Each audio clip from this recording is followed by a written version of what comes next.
How to disable adaptive brightness on your Android phone. Well, that's exactly what I'm going to show you in this video. But before that, please make sure you subscribe to the channel. It helps out a lot. And with that being said, let's continue with the video. So first up, you will have to check out whether or not this option is readily available for you. For me, I'm using the MIUI on my Xiaomi phone.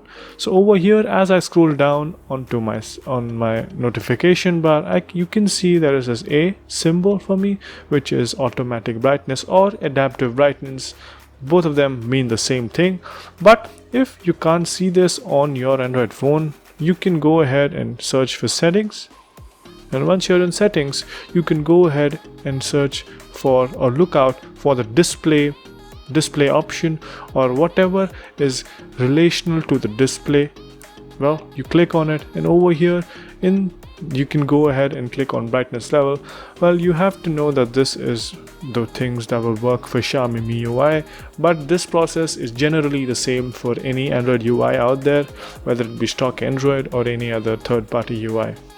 So once you're here, you can see automatic brightness is switched on my phone currently, but I can clearly switch it off by just a single click. And yeah, that's pretty much it. I hope you guys liked this video. If you did, please make sure you subscribe to the channel, like the video, and comment down below on what next videos we should make. And yeah, that's pretty much it. Thank you for watching. Bye bye.